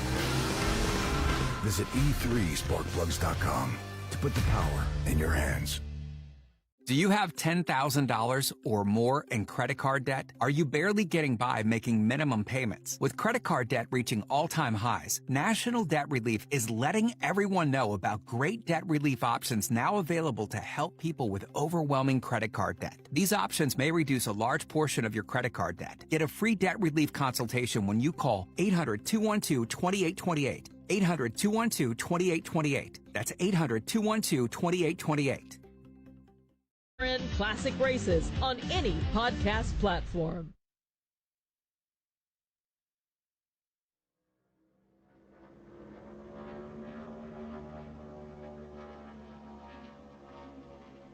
NASCAR Cup Series qualifying for the Cookout Southern 500 is underway. First driver on the racetrack, 2311 Racing driver Riley Herbst. Here he comes across the line. Checkered flag is out for Riley Herbst. His one lap of qualifying, 29.445 seconds, 167.010 miles per hour. Let's check in with Steve Post with Cole Custer. Cole Custer down here, just kind of kicking around, getting ready to go out and qualify. Cole, you guys are building something here with the Haas Factory team. Good days and bad days. Daytona, a really, really good day. How important is that for your team to just continue to evolve and develop? Yeah, it was huge. It was awesome to give these guys kind of the run that they deserve. Everybody's been working so hard, a Haas Factory team, and hopefully we can go out here and keep the momentum rolling. I feel like in practice we had a solid long-run car. It's just how we get the short-run car now. So hopefully get this Haas Automation Ford Mustang out front and see what we can do. There we go. That is Cole Custer down here ready to go out and qualify here in just a little bit. That strong fourth-place finish and right in the mix at the end of the day at Daytona was put a big smile on his face and everybody on this race team. Came so close to winning the Coke Zero Sugar 400 last weekend at Daytona. Alex, if Cole was able to do that, he would have turned the playoff leaderboard upside down, and Alex Bowman would be out of the playoffs. Yeah, he came oh so close, and he said immediately after he got out of the race car, that's one he will play back in his mind over and over on what he could have done differently. Riley Herbst is the fastest of two cars that have taken time. Noah Gregson now second quick. Ricky Stenhouse Jr. is on the track, and Ryan Preece is with Chris Wilner. Yeah, and he's getting ready to go out here towards the end of group number 1. I know he's getting ready to get in, but it's a beautiful looking race car. You got the chrome numbers, the blue and yellow on it. Ryan, what is a lap at Darlington like, and do you think you've got something for him here? Yeah, this is a tricky place. Your commitment level needs to be 110%, and this Trimble Ford Mustang is definitely pretty good. So got a little bit of damage there in practice, probably trying to get all we could a little early. But I think I think we're going to show some speed here in qualifying. Hopefully have a good start for 500 miles tomorrow. You guys were in position last week. Unfortunately, didn't pan out for you to make the playoffs. What is the team's approach now? What is the team's approach now going kind of these last 10 races and building on for next year? Win. That's it. That's all that matters. Ryan Priest going to try to win, and that starts this weekend at the Southern 500. He comes out here in just a little bit in Group A. Channeling Al Davis in the Los Angeles Raiders. Just win, baby. That is object and goal number one. On the racetrack right now, Riley Herbst is the fastest. Noah Gragson just turned in the second fastest time. Ricky Stenhouse Jr. was third. Right now, Derek Kraus and New York Racing on the racetrack. As he gets his lap in, Derek Kraus will be fourth now. So the four drivers that have taken time in order as they went out is how they have their laps. It's Riley Herbst, Noah Gragson, Ricky Stenhouse Jr., now Derek Kraus.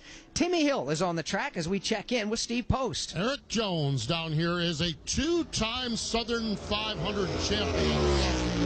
First and foremost, a two-time Southern 500 champion. That's got to have a pretty good ring to it, Eric. Yeah, it's always nice to come back here, and anywhere you win, but definitely it's a special racetrack for me. So always look forward to it, especially this race. I always feel like I run better in this one than the spring. So we'll see. You know, I have a feel that I'm looking for, and we're trying to work to get it there. The speed wasn't too bad, just kind of working on getting the feel more what I'm wanting. So we'll see what happens here in qualifying. Our guys said that it looked really good on the long run speed and that sort of thing. How do you manage that? The feel early to kind of know what you need long run? Is that experience and that feel you're looking for?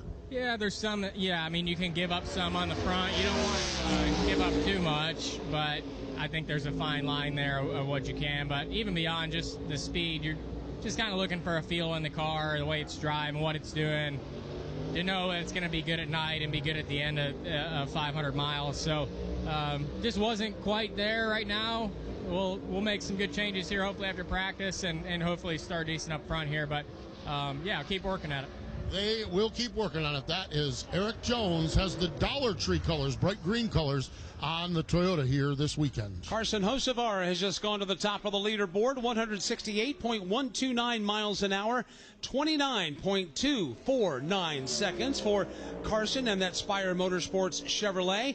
The front row Motorsports Ford of Zane Smith has just taken the green flag. Just for reference, Carson Hocevar right now, as Mike pointed out, the fastest of the six drivers, 29.249, 168.129 miles per hour.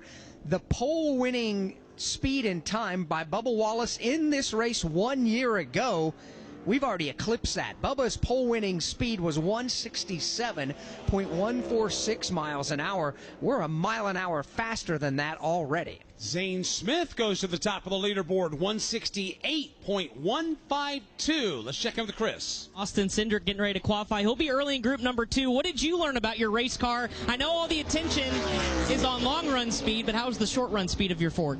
Yeah, always a little difficult to tell here just because you set up so much more for the long run. But, I think we're about to find out. This qualifying session has been more and more competitive each time and pretty high commitment. So it'll be important for us to get a good pit stall and some solid track position to start the Southern 500. So I think boys brought a pretty good discount tire Ford Mustang, and looking forward to see what we can do at high speed. 10th seed in the playoffs. What is the intensity like? What is this weekend like as you kickstart the playoffs? Does it kind of ramp up a little bit? Another day at work. Another day work, just simple as that. Austin Cindric getting ready to qualify in his Penske Ford. The discount tire colors on that number 2 machine. You can say it's another day at work all you want, but this is the playoffs. And if this is the highest form of stock car racing on the planet, in order to be a champion, you got to get going. You got to get your playoffs started at a good spot. So while I appreciate the kind of mantra of just another day at work, it's far from being just another day at work. Well, Kyle Busch is having a good day at work so far. He just turned in the fastest lap in that Morgan & Morgan Chevrolet, 168.209 miles an hour. That's 29.235 seconds on the stopwatch, with Ty Dillon wrapping up his lap. And that'll be fourth fastest for Ty Dillon. So as we said, it's Kyle Busch, Zane Smith second, Carson Hocevar third, Ty Dillon fourth, and Riley Herbst rounds out the top 5. Noah Gragson is sixth, Ricky Stenhouse Jr. seventh. Derek Kraus is 8th, and Timmy Hill is 9th. On the track right now is Cody Ware. After leading laps last weekend at Daytona, Cody and his Rick Ware Racing Ford Mustang come to Darlington Raceway with that black, orange, and white color and that livery on that machine. Here comes Cody out of turn number 4 to take the checkered flag for his run. He really did have a nice run at the Daytona last weekend, but Cody Ware's qualifying effort here today breaks into the 29-second bracket. That's solid, but he's only 8th of the 10 drivers that have taken time. Derek Kraus has obviously taken time, so has Timmy Hill, and 8 others still to come. A.J. Allmendinger, John Hunter Nemechek, Brad Keselowski, Todd Gilliland, Michael McDowell, Ryan Preece, and others. From Darlington Raceway, this is the Motor Racing Network, the voice of NASCAR. Warning, this product contains nicotine. Nicotine is an addictive chemical. Black Buffalo products are intended for adults age 21 and older who are consumers of nicotine or tobacco. Hey, it's Ryan Blaney, 2023 NASCAR Cup Series champion. If you know me, I did Black Buffalo long cut. Black Buffalo is America's only credible smokeless tobacco alternative. Black Buffalo was established in America in 2015, and it dips just like the real thing, without the tobacco leaf or stem. You can find Black Buffalo at thousands of retailers across the USA near you. Black Buffalo tobacco alternative. If it's everything you love about dip, nothing you don't. Hello? Hey, Tim. It's your man tank. I think those veggies in the crisper are drying up. I know. I've been meaning to eat those. I'll get around to it. Get around to it. I will, man. Jeez. All right? Or just eat Jack Link's jerky. Smoked, seasoned. Some real meat would do you a lot of good, Tim. Jack Link's beef jerky. Official meat snack of NASCAR. Feed your wild side.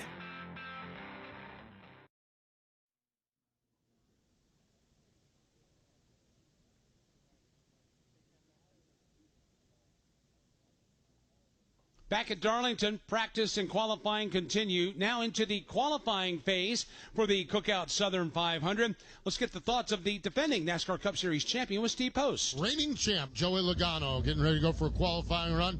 How do you feel getting ready to defend the championship here as far as the playoffs go? Just your sense as you get ready to go here for 10 weeks. Yeah, I feel good.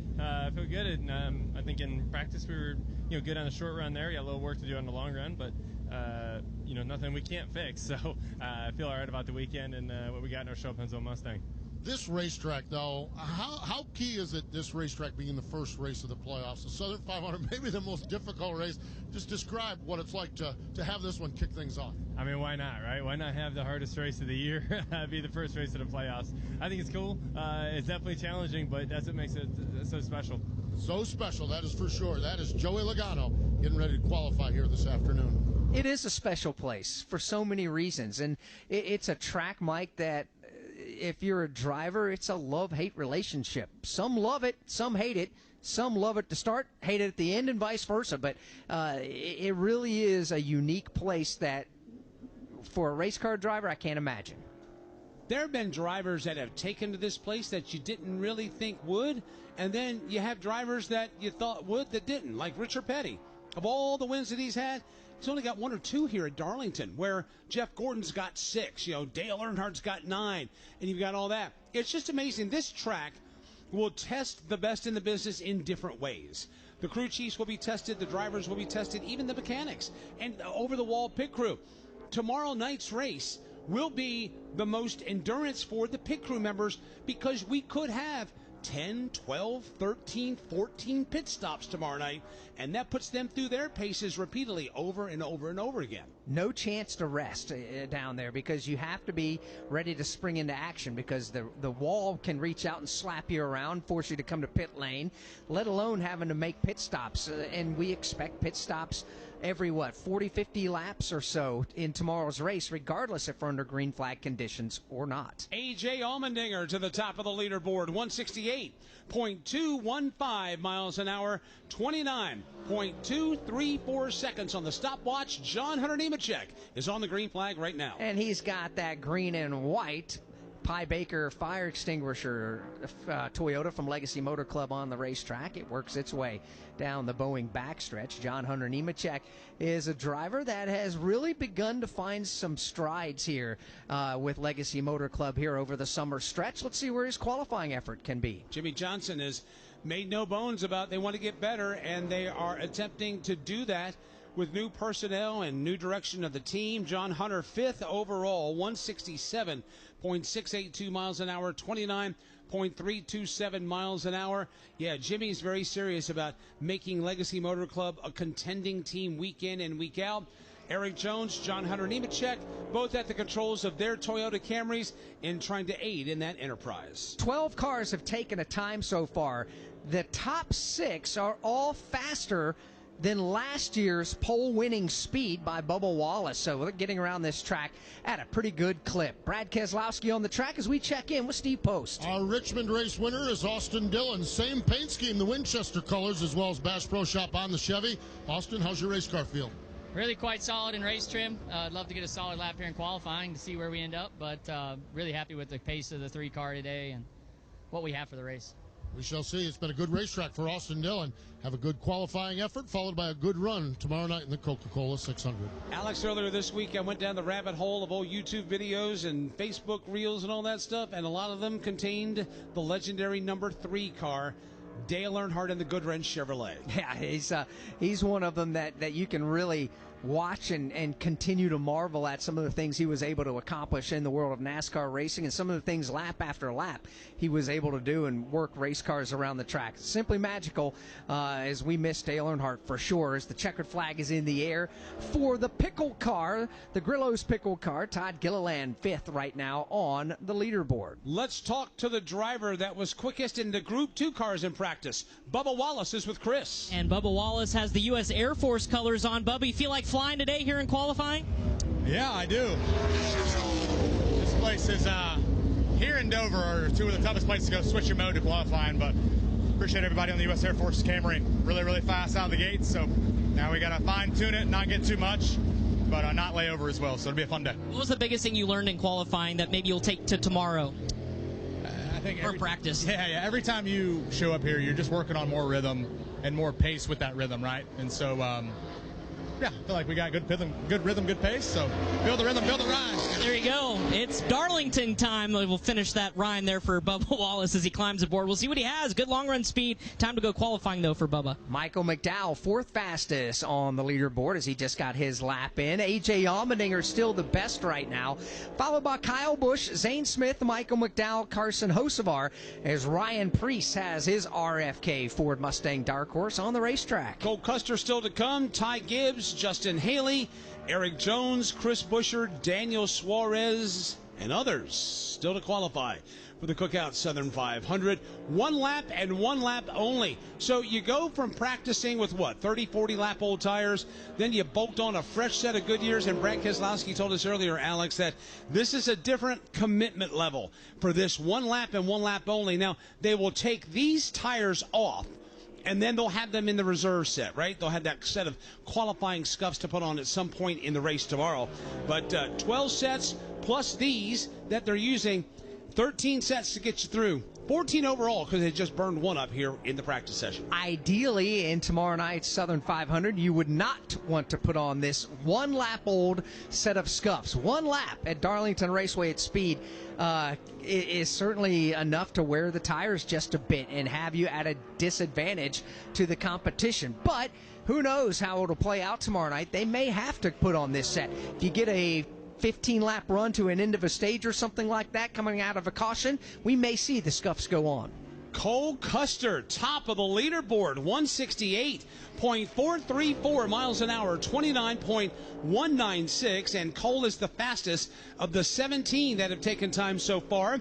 Ty Gibbs is on the green flag. If you're just joining us, Cole Custer is quickest. A.J. Allmendinger was 2nd. Kyle Busch is 3rd. Zane Smith 4th. Michael McDowell 5th. Carson Hocevar is 6th. Ryan Preece is 7th. Todd Gilliland's 8th. John Hunter Nemechek is 9th. And Ty Dillon's 10th. Brad Keselowski currently 11th. Riley Herbst is 12th. Noah Gragson is 13th. Ricky Stenhouse Jr. is 14th. That will shuffle up. We'll tell you why in just a moment. Cody Ware now back to 16th. Derek Cross 17th. And Timmy Hill is 18th. Ty Gibbs to the top of the leaderboard. 168.833 miles an hour. 29.127 seconds. And Alex, no question that as we start clicking these cars off one after another, speeds are going up, up, up, up. They absolutely are. If you're interested, the track record here for the NASCAR Cup Series is held by Eric Almirola. He turned a lap here at Darlington back in 2014, 26.705 seconds. That's 184.145 miles per hour. Basically, that is 2.5 seconds faster than what we're running right now. Justin Haley, the first driver to break the 169-mile-an-hour barrier. To the top he goes, 169.222, 29.060 seconds. Let's check back in with Posty. The Ream colors on the Toyota for Christopher Bell, making his 5th appearance in the playoffs. 2 consecutive third-place finishes here at Darlington Raceway. Christopher, what do we need to do to do that or better that here this weekend? Yeah, we've been close, that's for sure. It's been a pretty good track for me. Haven't got to victory lane yet, but been knocking on the door. So excited about the opportunity. Southern 500 is obviously a crown jewel for us. Everyone wants to win it, and this is a driver's racetrack. So you can't fake your way around this place, that's for sure. How long does this race feel? It feels like a marathon, that's for sure. It's just so grueling and demanding, being able to put your car up against the wall for that long a duration and not make a mistake. And there's a ton of pit stops as well, way more pit stops than what we have at the Coke 600. So, yeah, just it's a long race, and you got to make sure you stay in it. We shall see. He's finished 3rd the last 2 times here. That is in the spring. And last year's Southern 500, that is Christopher Bell. He'll be going out to qualify 5th from last. Long way to go before we get to him. Justin Haley, currently the fastest here in pole qualifying. From Darlington Raceway, this is the Motor Racing Network, the voice of NASCAR. 80 million listeners depend on AM radio to always be on, delivering news, sports, talk, traffic, and weather reports you can trust. AM radio also delivers vital emergency information when you need it most. Text AM to 39179. Tell Congress to pass the AM Radio for Every Vehicle Act to keep AM radio in cars. Message and data rates may apply. You may receive up to 4 messages a month, and you may text STOP to stop. This message furnished by the National Association of Broadcasters.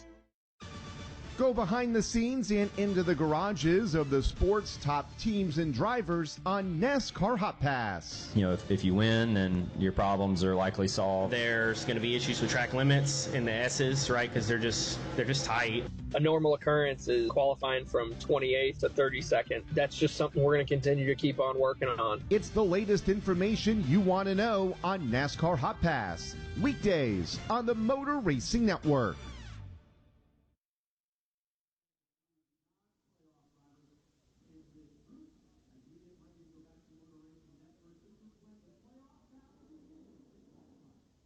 Back here at Darlington Raceway as qualifying rolls on here for the Cookout Southern 500 as the next driver rolls onto the racetrack. It's Eric Jones from Legacy Motor Club. His green and white Dollar General Toyota is on the speedway, coming up to speed on the Boeing backstretch. Check in with Chris Wilner. Yeah, we'll get a quick word in with Shane Van Gisbergen before he climbs aboard. Shane, I know you love this racetrack. Did you like your race car in practice? Yeah, hello. Wasn't too bad. Yeah, needed to get a bit better driving in a couple of spots, but pretty decent. So see how we go here on the lap. How intense is a lap here when you're just putting it all on the line? I missed that, but one lap. See how we go. All right, he's going to climb aboard as we've got cars on track qualifying. Shane Van Gisbergen, another track now he's coming to multiple times in the Cup Series. Going to try to improve and continue that streak of really good runs on ovals. SVG entering the playoffs as a first-time entrant into said playoffs, starting 16 points above the cut line. Here comes Eric Jones out of turn number 4. Checker flag is waving. 4th overall for the native of Michigan. 168.319, 29.216 seconds. Let's hear from a 5-time Darlington winner with Steve Post. Denny Hamlin getting ready to climb aboard here. We'll let him slide down in real quick here. Denny, you know what you want in a race car. How was it in that practice session as you get ready to qualify? It wasn't there. We definitely got a lot of work to do. You know, we'll focus on that tonight, but obviously right now just trying to run the best one lap that we can and then go to work on the race car tomorrow. A little work to do for Denny Hamlin. First up, though, is a qualifying run as he is ready to go. Sports Clip colors on the Toyota. Denny Hamlin is aboard his race machine. Denny Hamlin is going to be a favorite here for the Cookout Southern 500 as Eric Jones takes his car back to the pit lane. Chris Buescher just got a lap in. It was a good one. Buescher goes to the number 2 spot in qualifying. Justin Haley still the fastest right now with Daniel Suarez, that is, on the racetrack. Right now, let's hear from Ryan Blaney.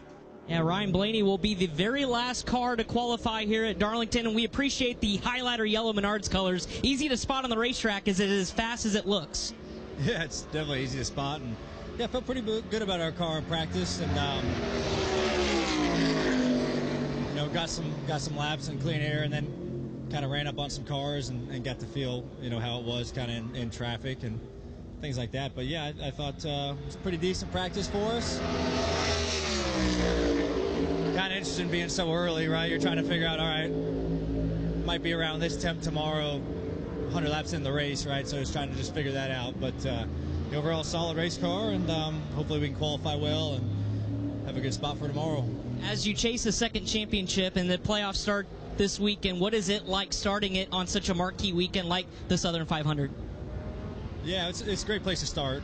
You know, the playoffs and you know what this race means and things like that. I love coming here, and you know, it's just really cool to kick it off this way, and it's such a tough race. You know, it's a really hard, difficult racetrack, and then trying to go 500 miles around this place is you know, another challenge. But that's what makes it so prestigious and things like that. So I can think of no better place to do it. There you go. There's Ryan Blaney again. He'll be the last car to go qualify here at Darlington. His teammate, Austin Cindric, is just going to the top of the leaderboard here in qualifying. Cindric put in a fast lap of 29.023 seconds.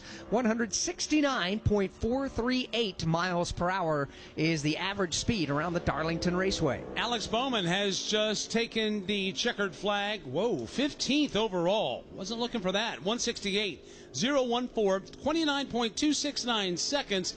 That puts Alex Bowman 15th of the 24 cars that have qualified, with last year's pole winner, Bubba Wallace, on the green flag right now. Here he is, already up off turn number 2, races his way down the Boeing backstretch. Bubba Wallace in that black United States Air Force Toyota for 2311 Racing, right up against the red and white safer barrier all the way through turns 3 and 4. See what kind of lap Bubba gets in. He is rolling out of turn number 4. Checkered flag is waving.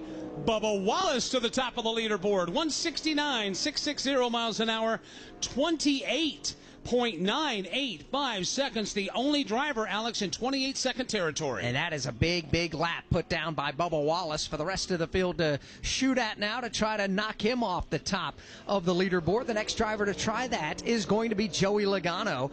Logano set sail for turn number 1 here at Darlington. His car at the bottom of the track drifts up against the outside wall in the midpoint of 1 and 2, right back down to the bottom off the second corner. Down the back straightaway comes Joey Logano.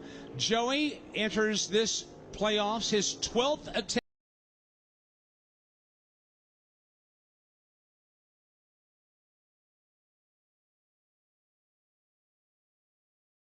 Here he comes out of turn number 4. Checkered flag is waving for Jolo at the start-finish line. It'll be 4th best for Joey Logano as we sit right now, with Bubba Wallace still being the fastest.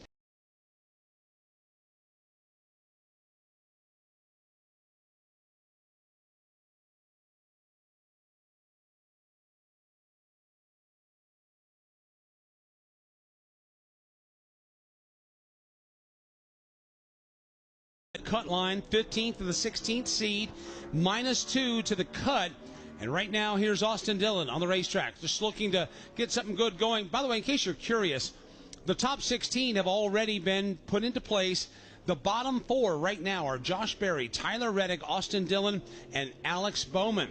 In this 3-race burst, their goal is obviously to get above that cut line and race their way into the round of 12. Great. Austin Dillon now taking the checkered flag. Great qualifying lap for Austin Dillon. He'll go to 2nd on the leaderboard now. So Bubba Wallace now in a Toyota. The Chevrolet of Austin Dillon 2nd, and a Ford of Austin Cindric is currently 3rd. The Bubba Wallace teammate from 2311 Racing, Tyler Reddick, is on the track. Flying the Pinnacle colors this weekend, black, blue, and white. Tyler having a problem earlier in practice. Steve Post reporting that basically Tyler's leg fell asleep in the car in his practice stint, and he had a cramp in his thigh that they were trying to get massaged out and worked out, and obviously they've done that enough so that Tyler could climb back behind the wheel of that Toyota to take his one lap of qualifying. And it's a great lap to the top of the leaderboard for Tyler Reddick. Reddick now in 2311 Racing go 1-2 here in qualifying for the Cookout Southern 500. Tyler Reddick, 28.848 seconds. First one to crack into the 170-mile-an-hour bracket at 170.466 miles per hour. Two Toyotas, a Chevrolet and a Ford, pace qualifying so far. Here's another Toyota on the racetrack. Chase Briscoe, who won this race 1 year ago. Chase comes off the end of the back straightaway. He enters the playoffs as the 8th seed, 4 points to the good. Briscoe now on the hammer, off the corner, looking for the checkered flag at the start-finish line. Clean exit up off turn number 4. His lap is the best so far. Chase Briscoe ups the ante in a big way. He's 171.255 miles per hour. So Chase Briscoe puts down a blistering lap as he now sets his sights on what could be his 7th pole position of the season. 28.715 seconds. That is carrying the mail around this place. Still to come. And to wrap up qualifying, Denny Hamlin, William Byron, Ross Chastain, Shane Van Gisbergen, Christopher Bell, Josh Berry, Chase Elliott, Kyle Larson, and Ryan Blaney. From Darlington Raceway, this is the Motor Racing Network, the voice of NASCAR. From legendary races to heart-pounding finishes, NASCAR Channel is your 24/7 pit stop for all things NASCAR. Streaming classic moments, iconic rivalries, and behind-the-scenes stories from the world's greatest drivers. Dive into the NASCAR culture with shows about the cars, the teams, and the personalities that make it America's most exciting motorsport. Best of all, it's completely free. Stream anytime, anywhere. No fees, no strings, just NASCAR. Start streaming now on Tubi. We are getting ready to crown a champion. Championship weekend is coming back to the desert. Let's get this party started. 4 title races in 3 days means there will be a buzz in the air all weekend long. Whether from the grandstands, the infield experience, or the hillside, this is your chance to witness history and make championship caliber memories for the whole family. NASCAR Championship Weekend at Phoenix Raceway, October 31st through November 2nd. Get your tickets now at phoenixraceway.com. Ticketmaster, the official ticketing partner of NASCAR.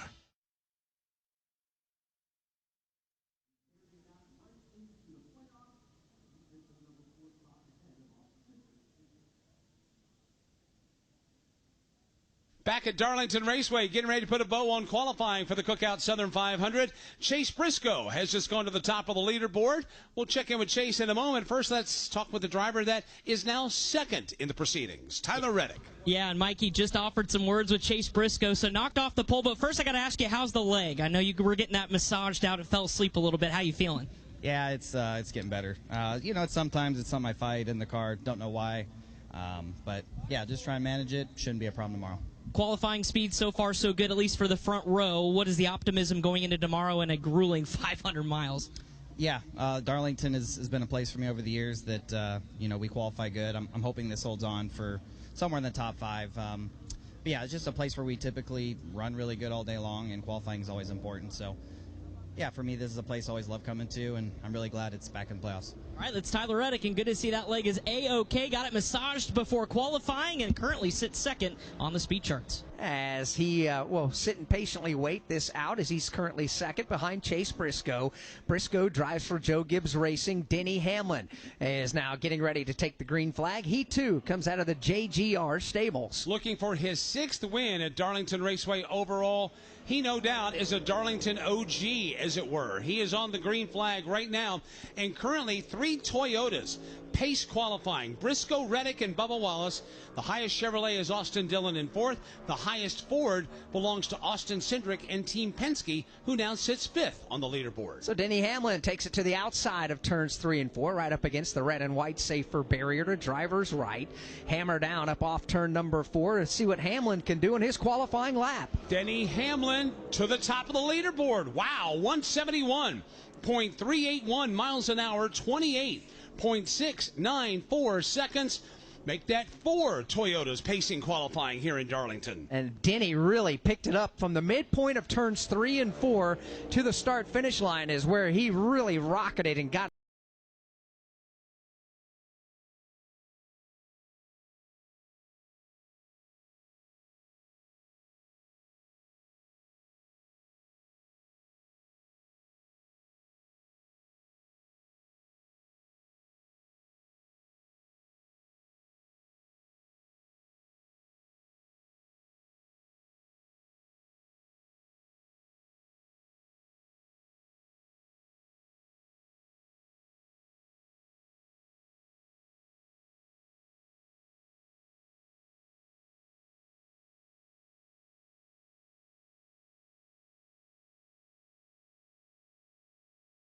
William Byron. We talk about high commitment level. Do you keep your foot planted, hope you keep it off the wall? Do you just ease out of the throttle enough to get the car off the retaining wall? William Byron right now 7th best as Ross Chastain has a bit of a throwback paint scheme on his Busch Light Chevrolet for Trackhouse Racing.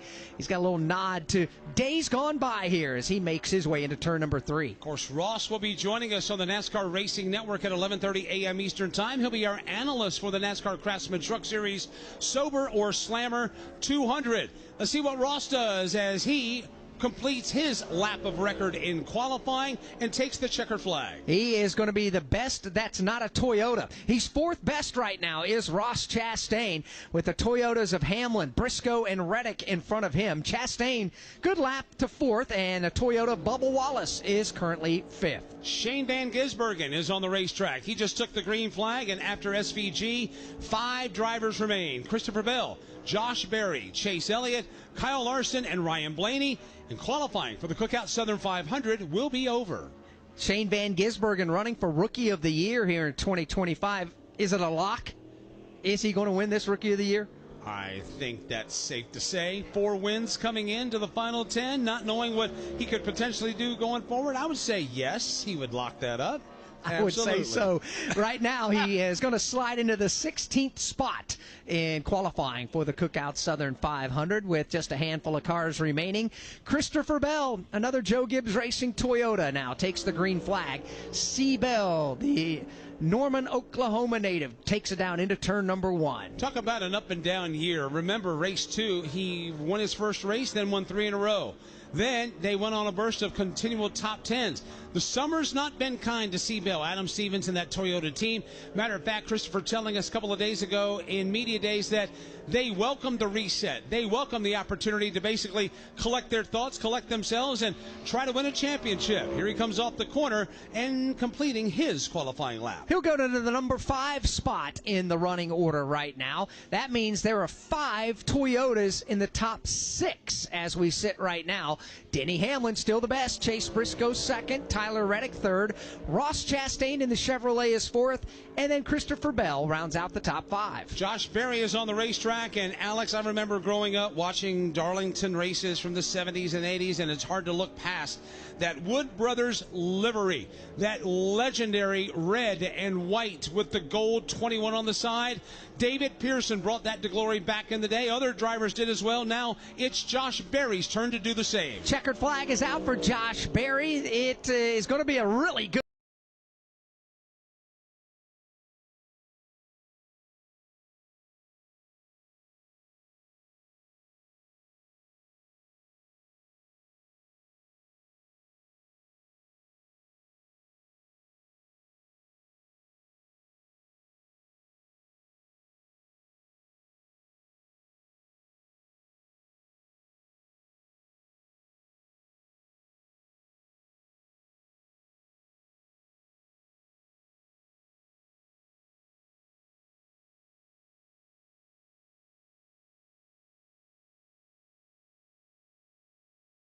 right now. Chase, the 7th seed. He's 7 points to the good. Comes in with 13 playoff points to his credit and 1 win earlier this year. They have had remarkable consistency on that Chevrolet team at Hendrick Motorsports. Chase Elliott and Alan Gustafson flying the Napa colors off turn number 4. Let's see what they can do as they complete their qualifying effort. Here he comes down to the line. Shannon Bednarik puts the checkered flag in the air, and Chase Elliott, not exactly what they had in mind for that race team. 19th on the board for Chase Elliott. And then there were 2. Kyle Larson and Ryan Blaney, the final 2 drivers. Here's Kyle Larson out of turn number 4. That red, white, and blue HendrickCars.com Chevrolet takes the green flag. And Alex, as we look out over the grandstand, just saw some Chase Elliott fans wave their hands and their hats. Well, the Kyle Larson fans have come to life as well. A lot of folks pulling for Young Money as he exits turn 2, as he tries to get a good qualifying effort for the Cookout Southern 500. And Alex also just trying to get that plane of consistency back in place for that number 5 car. Yeah, he and crew chief Cliff Daniels trying to find something here to get their playoffs kicked off in a good roll. Qualifying is over for Kyle Larson. Respectable, 5th fastest for Kyle Larson. So Denny Hamlin It's either going to be Hamlin or the driver that is now on the track, and that's Ryan Blaney, who will win the pole position. Here he comes, Ryan Blaney out of turn number 4 with the green flag in the air. The final car of qualifying here at the Darlington Raceway. Let's see what Ryan Blaney can do now as he takes that highlighter yellow Team Penske Ford Mustang to the back straightaway. And Ryan Blaney trying to back up his win of a week ago at the Cookout Southern, or in the Coke Zero Sugar 400, trying to back it up with a pole position in this legendary race. Right up against the safer barrier through turns 3 and 4. Cuts the car a little low on exit of turn number 4. Back on the throttle, checkered flag in the air. Mike, who wins the pole? Denny Hamlin will lead us to green. Ryan Blaney just qualified in the 12th position. It'll be Denny Hamlin with a speed of 28.694 seconds, 171.381 miles an hour. That will lead the field to green tomorrow in Darlington. We'll chat with Denny in a moment. First, from Darlington Raceway, this is the Motor Racing Network, the voice of NASCAR.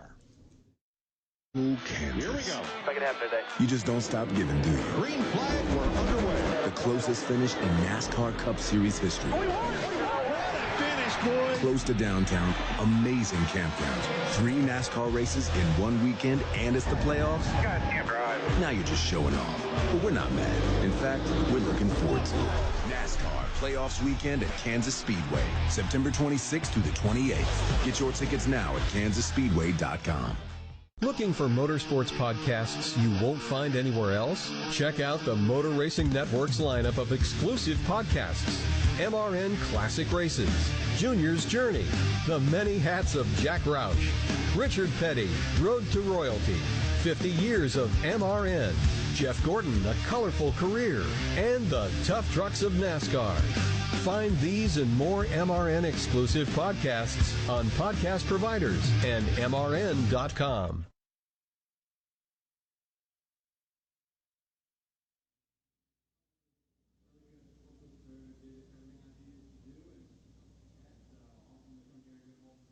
Back at Darlington Raceway, let's chat with the winner of the pole for the Cookout Southern 500. He's with Steve Post.